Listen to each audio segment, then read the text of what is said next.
Olá!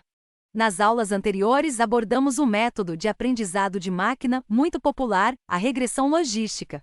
Este método é muito popular por ser fácil de implementar e por ser rápido de treinar, desde que o problema seja adequado para o uso da técnica. E qual seria o tipo de problema que se adequa a essa técnica? Seriam problemas linearmente separáveis, ou seja, problemas para os quais seria possível traçar uma linha, plano ou hiperplano para separar as classes. No entanto, muitos problemas interessantes não são linearmente separáveis.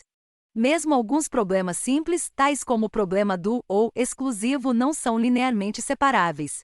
Para que o modelo seja capaz de aprender a classificar dados por meio de funções mais complexas, é preciso aumentar a complexidade do modelo.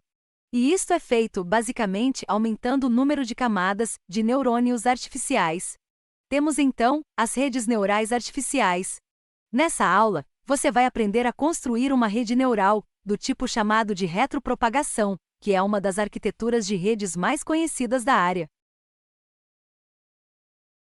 As redes neurais pertencem a um ramo da inteligência artificial que busca inspiração na fisiologia do cérebro para construir dispositivos inteligentes. Elas partem do pressuposto que, se construirmos mecanismos que simulem o funcionamento do cérebro, então estes mecanismos serão capazes de aprender e desenvolver suas representações internas do conhecimento. É o ramo da inteligência artificial, conhecido como conexionista. O outro ramo da inteligência artificial é o simbólico, que parte do pressuposto que um sistema de símbolos dotado de mecanismos de inferência é capaz de exibir um comportamento inteligente. Nesse curso, nosso foco são os sistemas conexionistas. Uma comparação entre o cérebro e o computador sugere que este pode ser um caminho promissor. Neste quadro, fazemos uma comparação entre o cérebro humano e o computador de arquitetura tradicional. Podemos ver que o computador ainda possui um número menor de componentes em relação ao cérebro, comparando o número de neurônios com o número de transistores. Um ser humano tem por volta de 86 bilhões de neurônios, segundo a neurocientista brasileira Susana Herculano, enquanto que um processador moderno tem menos de 5 bilhões de transistores. Esse número tem subido ano a ano, mas ainda não se equipara ao de um cérebro humano. Sabemos que o número de componentes isoladamente não é o que determina a capacidade de um cérebro. Existem outros elementos importantes, como o número de conexões e a arquitetura. Por exemplo, cada neurônio pode ter até 15.000 conexões com outros neurônios, resultando em um total de conexões, na casa de trilhões, para o cérebro humano.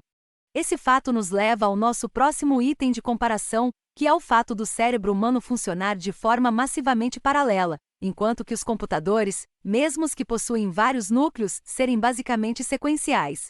Quando está realizando uma ação ou processando uma informação, diversos neurônios são disparados paralelamente. Já no caso de computadores tradicionais, os dados são processados em uma sequência de operações, sendo que o paralelismo ocorre com menor frequência, e exige codificação especial para que o software possa se beneficiar de arquiteturas com vários processadores. O surgimento de placas gráficas permitiu a ampliação da computação paralela, principalmente em casos de operações sobre matrizes. Mas, de forma geral, o processamento paralelo ocorre de forma mais ampla no cérebro do que nos computadores.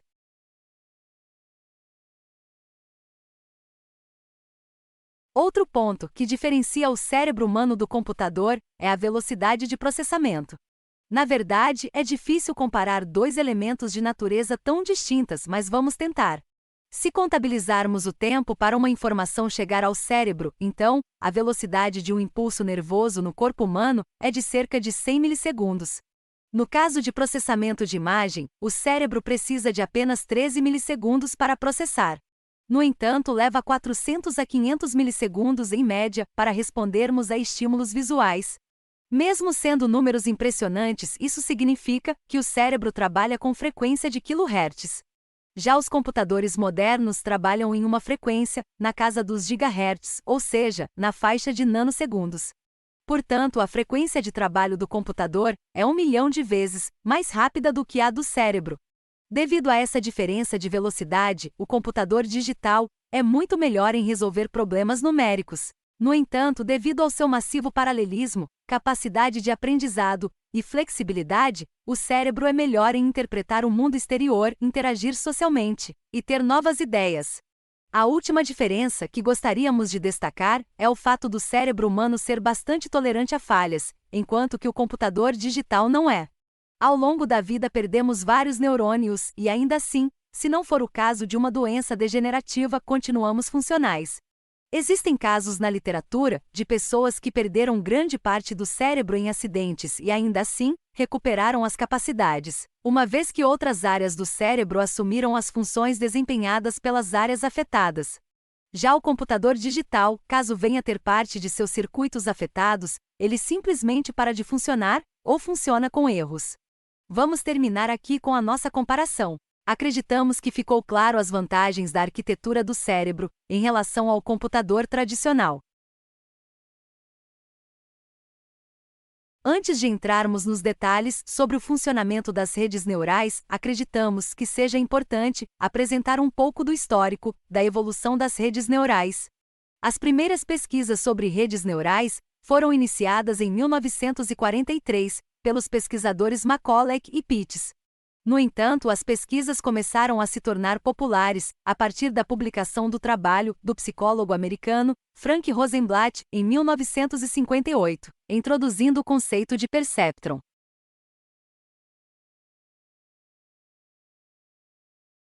O perceptron, inspirado no neurônio, era basicamente um elemento que recebia entradas, que eram multiplicadas por um peso e somadas, sendo que, caso ultrapassassem um determinado valor limite, emitiriam o valor 1, caso contrário, emitiriam o valor 0. Ou seja, eram bem semelhantes a uma regressão logística que descrevemos nas aulas passadas, exceto pelo fato de que a função de ativação é uma função degrau, ou seja, retornando apenas dois valores discretos, 0 ou 1. Isso é diferente da regressão logística, cuja função de ativação é uma função capaz de emitir valores contínuos entre 0 e 1, sendo, portanto, uma função derivável. Em 1962, Frank Rosenblatt publicou um livro sobre o seu trabalho a respeito dos perceptrons. Aqui podemos ver como funciona a função degrau. Se ultrapassar determinado limiar, que é comumente o valor 0, o neurônio artificial emite o valor 1, caso contrário emite o valor 0.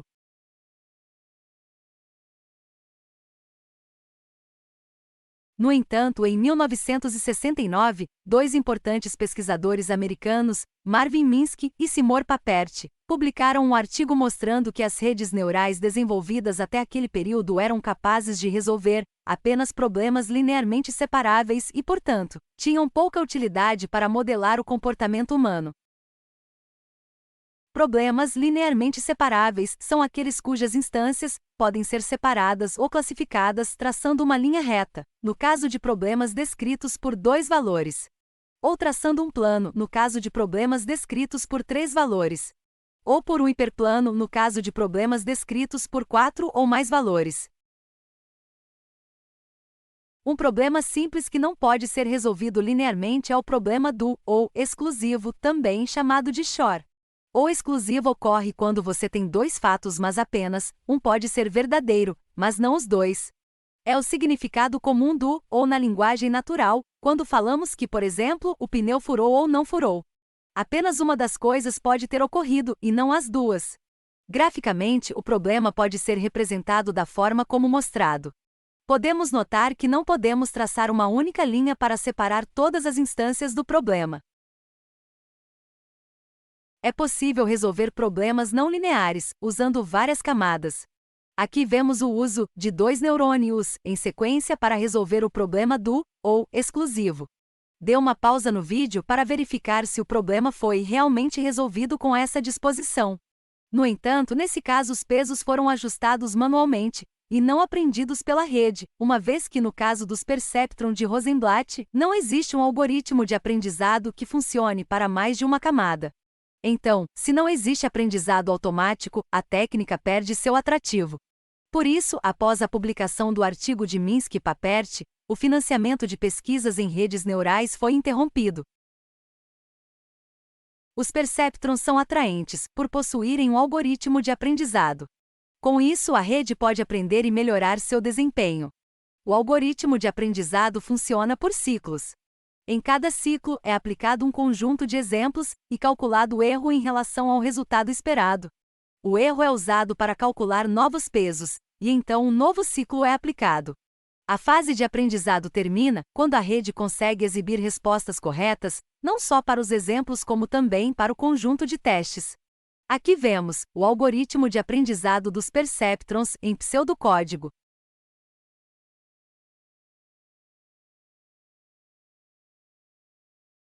O teorema da convergência de perceptrons apresentado por Rosenblatt afirma que não há mínimos locais que não correspondam ao mínimo global.